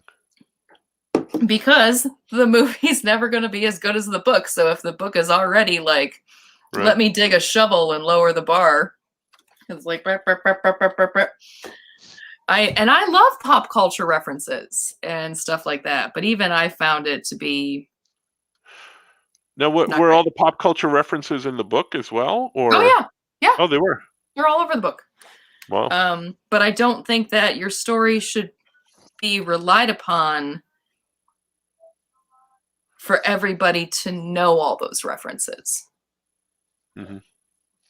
without explanation. So, well, let me ask you this question, because this comes up with me. I get asked this quite a lot. But how much reading or other, things, and we were talking before we came on that the reason I do this show is because it forces me to watch stuff that everybody's talking about and I wouldn't watch normally, or I'd get to like a month after everybody else, and then I'm like, oh, anybody want to talk about this? And nobody does because it was a month ago type thing. But I want to read a lot more and I want to watch a lot more, but there's some things I won't watch because I don't want them to influence me, and some things I won't read for that reason, but also just because I don't have the time with everything that I'm doing. And I'm wondering, I'm always curious about other creators and how much time they spend on those luxuries, as it were. I would say that we don't do a lot of TV. Like, we don't have cable or anything like that. We have a lot of the streaming services. So we have a couple of shows that we do watch. And we'll watch some movies as they come out. But it's other than that, it's I read a lot, comics or books. I listen to a lot of audiobooks, and then I listen to a lot of podcasts because I can do that while I work. Right. And other than that, a lot of what we actually watch on TV is dictated by what my kids want to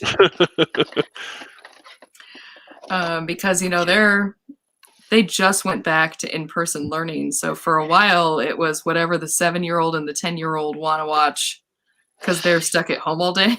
Right. They have very differing opinions on what we should put on TV. But no, I'm really of the opinion that, when you're somebody who wants to make stories for a living, being a person that like just is a sponge for stories, TV, movies, books, and all this stuff is kind of important. So yeah. Well, I grew up reading and watching, not much, mostly reading, but nowadays with adult life and the seemingly myriad of jobs that I have, doesn't seem to kind of lend itself to, like, I think I read a comic book this week, where I would have liked to have read 15 of them at least. I read one. right. That, just. But then now, the more writing that I do, the more I'm afraid to read things. Well, not only that, it's when I'm writing, I can't listen to anything that has words in it because I'll start typing the words that I'm listening to. Yep. So if I'm writing, then that's right out. But yeah, I've done a lot of writing to soundtracks, but not song soundtracks, like scores from movies and stuff. Yeah. Yeah, mine is either scores or like classical music. Lots of pianos or silence. And when drawing, is it mostly audiobooks and stuff, or audiobooks and podcasts? I usually don't have anything that's visual on because then I'm like something like dangling keys in front of me. It's like, ooh, squirrel. Yeah.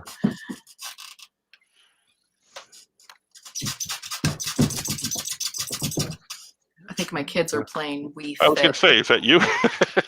No, yeah, that's my kids. No, it's the Ring Fit thing for the Switch.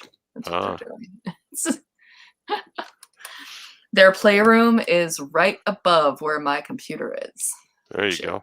Well, you need to keep an eye on them, or an ear. When they were home all day was quite the thing. I got to tell you, one of my favorite things on social media is you. You make me laugh on social media so much. Just your little story. I think there was one the other day about the bee. That was yesterday. Bee. My dog that ate the bee. Yeah. You did this whole narrative about, like, you found this bee and it was on its last legs, and you scoop it up on a. Well, you tell it. You were there. Leaf. Well, it's okay. So I was bringing in the groceries, and I'm like standing at the back of my SUV, and I hear a little bleh. And I was like, oh, what's that? And it's this like bumblebee dying in my driveway. It's like flailing around, kind of on its side, kind of trying to tip over. Its eyes are glassy to the point that I can tell that a bumblebee's eyes are glassy. I was like, this thing is going to die. And I was like, okay. So I put the groceries back in the car, and I go find a dried out leaf from, the fall, because it's not like we raked before all the snow came. And I scoop up this little bee, and I'm like, okay, buddy, I'm going to put you somewhere nice and safe to spend your glory time. We'll work out your death plan. It was like, here you go. Yeah, in the death throes, yeah. It's like, so I put him in the irises that were growing in on one of the side beds, and it was like, there you go. And my dog, who had been out with me, his name is Boomy, automatically like just swooped in, looked at it, ate it, chewed it, hacked up half of it back up into the grass, and were you in one of those other what are you doing moments? Yeah. And it was like, and then hacked up the other half on my foot, and it was like, and then he's just sitting there like dry heaving like it's my problem, and it was like blah, blah, blah. I was like, what? Why would you do that? I had to go get a leaf and everything, and it was the circle of life. Yeah. Oh. My dog just recently passed, so we're still in the shock phase type thing. But man, that dog would eat anything outside. Oh yeah. Oh, Every God. time, you'd let him out to pee, and you're literally out there for 2 seconds, and I turn around and he's chewing, and it'll be like midnight because I'll work in the studio till late, and I, send him out to go pee, and I turn around and he's chewing, and I'll start screaming, "What are you doing? What are you eating? I know that's going to come up at 3 a.m. Stop it!" Type thing. That's accurate. Yeah. Well, Jacqueline Patchen agrees with you, Katie. Oh man, the best intentions with the bee. Yeah. And I tried. But no, it's just your stories on social media, and you just have this like, your sense of humor is awesome. I've always known that about you, but like your stories on social media, you paint this very vivid picture of things, and it really does make me laugh. It's all about how, like, my life could be a sitcom that was very badly done. But which decade? Oh, You're going through the 50s to the 60s. Well, it couldn't be the 50s or 60s because they wouldn't let me have a job then. So it would have to be more of a Modern Family or, Malcolm in the Middle. No, 90s. There you go. But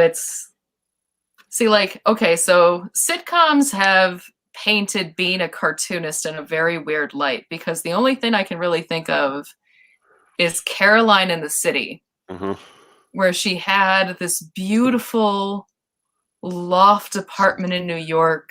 Right. And everybody adored her. She had her own float in the Macy's Day Parade. And but all she did was greeting card artwork? I don't know. But it was like, no, wasn't it? Didn't she have a comic strip? I think she had like a daily strip, like right, in the newspaper. But it was and like, how this is is what doing being that? A cartoonist will be. But how is she doing that? Because she's always talking to her neighbors or her sister, or doing something other than drawing. Or that's like the 2 guys that were in love with her. One of them was a manager or a colorist or something. But it's been a while. But yeah, it's like it gave me a very bad sense of what being a cartoonist as an adult was going to be like. But it's like, all right. So you're saying the actual sitcom of a cartoonist will be like, all right, I'm going down to the basement. Everybody leave me alone. And then you never see the mom again until the end of the episode when it's time to make dinner. So it's going to be everything that goes on around her when she's not there.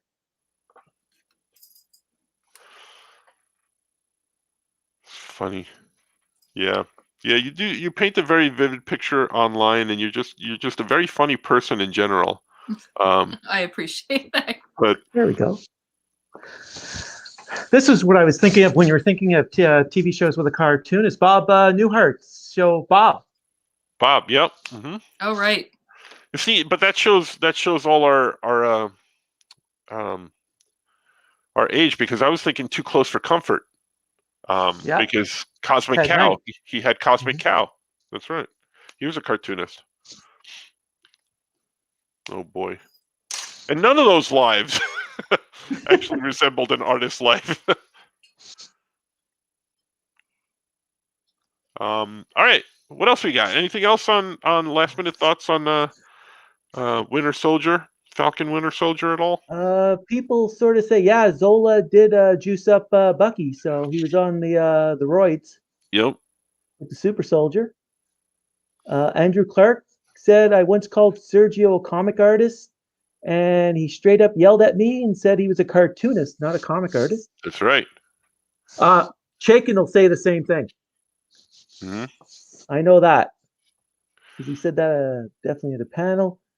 Yeah, people were wondering about the whole, you can have Clockwork Orange and Deadwood characters in Space Jam, but not Pepe Le Pew. Now, don't you think that would have been a good moment to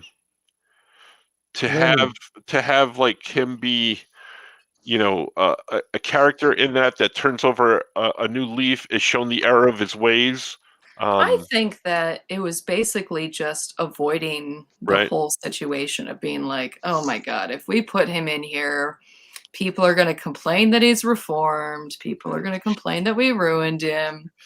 So let's just say he went to go live at a farm upstate and leave it at that. Well, They killed him. Here's the Rainbow Bridge.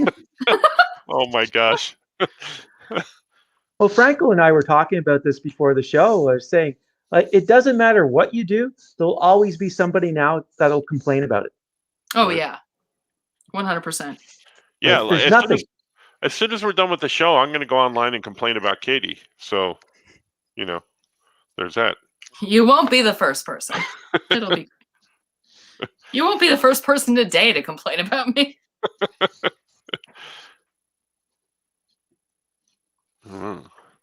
So, what do you think they're going to do? There's only 2 more episodes left for The Falcon and The Winter Soldier. They got to wrap this up somehow quick.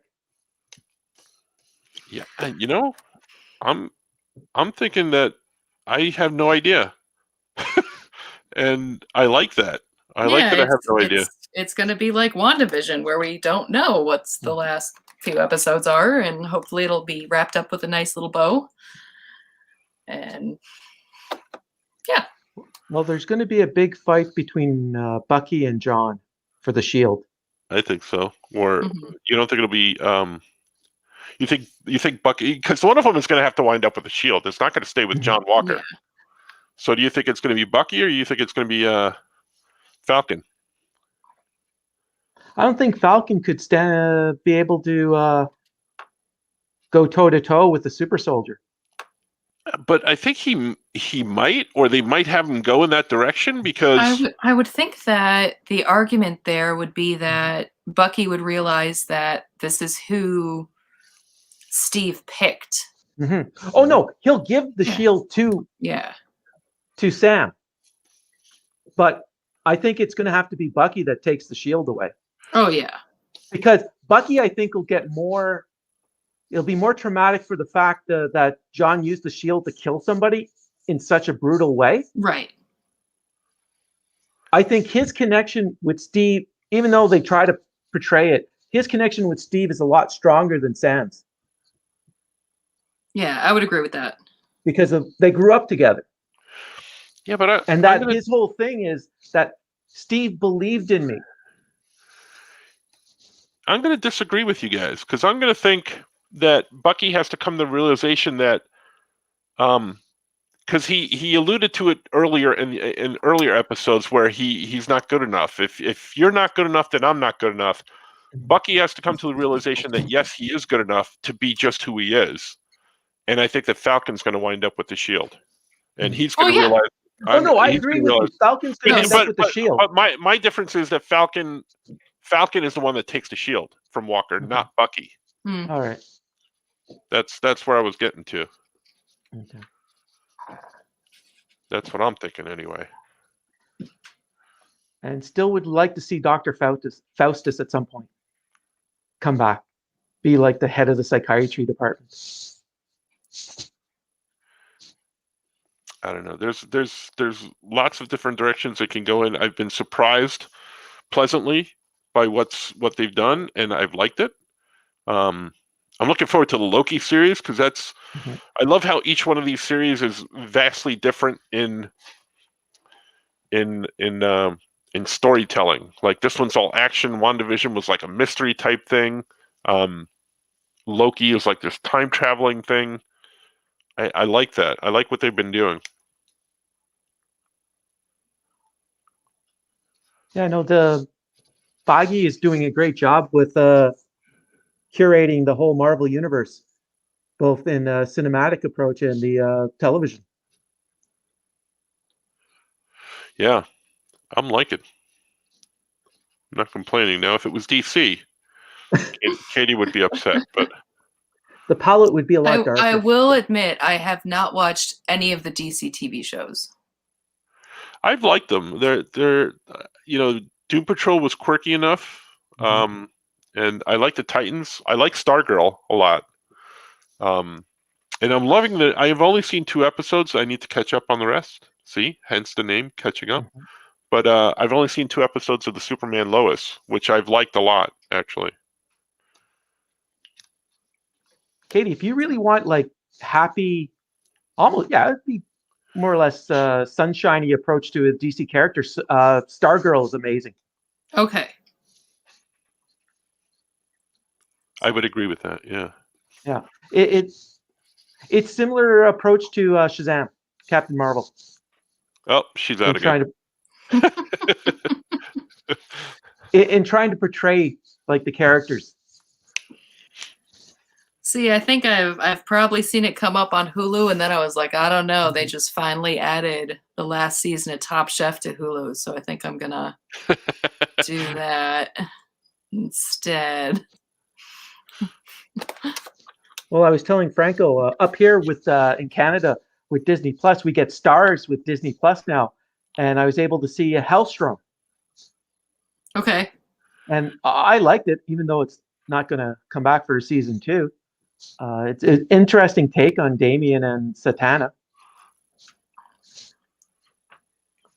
I'm trying to think of anything I've watched recently that I've actually really enjoyed. Ted Lasso. Oh my gosh! Ted Lasso is the best TV show in I don't the like Ted past Lasso. 5 years. You didn't like it? No, I haven't watched it yet. Then I love that show. it was so good. I was looking for something just as good as Schitt's Creek, because I love Schitt's Creek. And then people were starting to talk about this Ted Lasso, and then I'm like, I'm not going to watch this. I don't have Apple. And then we wound up getting new phones, and we got a year of Apple, and I'm like, hey, Ted Lasso's on here. Let me take a look. And I just so fell in love with that show. Yep, it's so good. It's just so sweet and so heartwarming, and it's just, and I gotta admit that I'm so cynical that I'm watching this show waiting for something bad or stupid to happen, and it just didn't. And I was just like, yeah.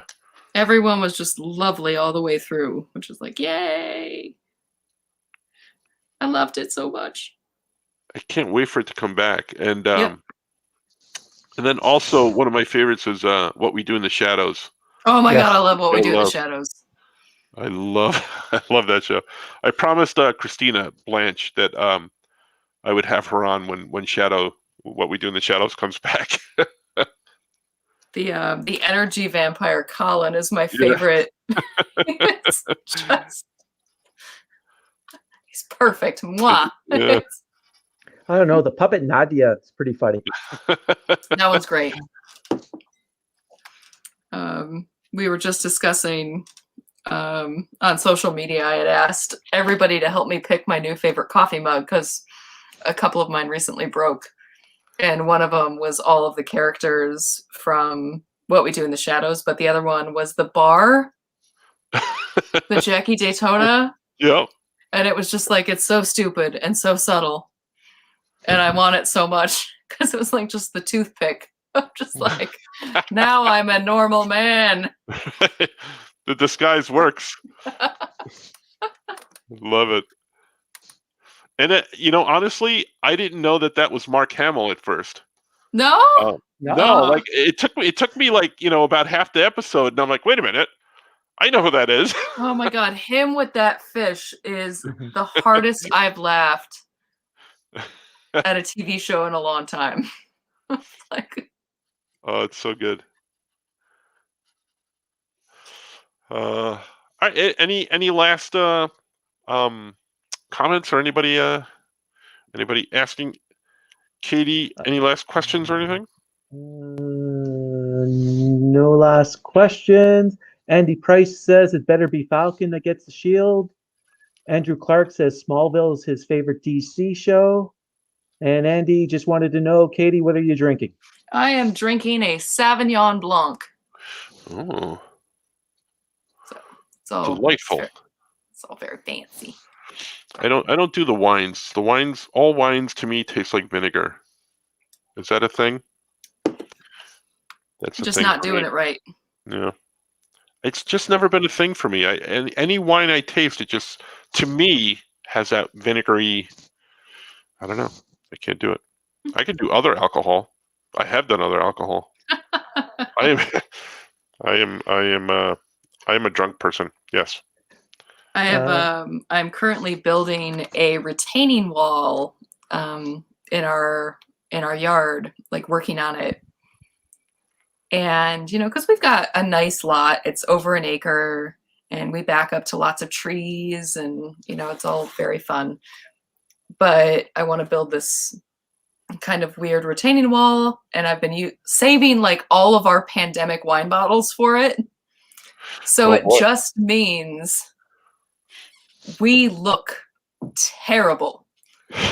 It is like Ozzy Osbourne had a party, and it's not good. So it's going to be interesting. Are you going to be getting a letter from the neighborhood association or something? Luckily, we don't have one of those all the way out here, because our houses are far enough apart and like separated by woods that my neighbors can't really see what I got going on. But it was like, no, I wanted to do this DIY thing. We're really big into recycling and upcycling. And I read this thing that when you put all of the glass in there, you can plant some stuff that's out of your zone for plants, because it helps retain heat and all the soil. It was like, yeah, let's try that. But now it just means that there are piles of glass bottles all over the house. And it's like wine bottles, whiskey bottles. It's like, it's not nice. It's not good. And all the neighbors were, hey, how come Katie doesn't believe in recycling? What's up? Exactly. What's up with that? That's one of the things. It's as I mentioned at the beginning, my kids are going to have possibly some of the kids from the neighborhood actually in the house for the first time in a year. And it was like, no. The neighbors are going to think we're alcoholics or something. The neighbors are going to see a pile of like 100 wine bottles. It's going to be great. It'll be fun. I'm going to earn a reputation for the first time in my life. Circling back to an earlier question, Bruce Jackstone, what's your take on the Inspector Gadget film from 1999, the one with Matthew Broderick? I love Matthew Broderick. I have never seen that movie. That's right. And Andy Price said he'll ship you his bourbon and rum bottles. Well, that's right. Just add to the problem, Andy. That's exactly what I need. I'll go on record about that the Inspector Gadget movie, and I disliked it because of Matthew Broderick's teeth, and that's all I'm going to say. So take from that what you will. I should only be Ferris Bueller. I love Ferris Bueller. It's because it's a perfect movie. Yep. Wait. Well, this has been awesome. Here's my drawing so far. I ruined all of this part here, which I dislike, but I'll fix it. You can fix that. I'll fix it eventually, and then put them up for sale eventually. This will be up on Webtoon in like 3 weeks. But are you really on that tight of a deadline? 3 weeks? I didn't used to be, and then life she started happened. To watch the Snyder Cut, and then that just sort of dragged on. Yeah, and then I had to try and watch the rest of The Irishman, so I lost like 17 weeks of my life.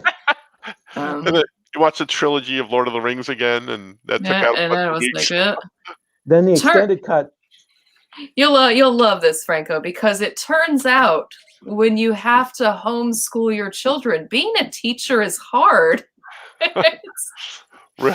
Really? Yeah, like having 2 kids around all the time that want to learn things is just awful. Try 25 kids every hour in your room. So it's like I would get calls from editors, and it was like, Katie, can I have this thing today? And it was like, no, absolutely not. I have to try and watch a YouTube video on how to do this math problem so I can teach it to a 10-year-old. I don't know how to do it. Well, there is something to be said about the age range of teaching, because when I got into teaching, like I was certified as a here in New York, when you're certified as an art teacher, you're certified kindergarten through 12th grade.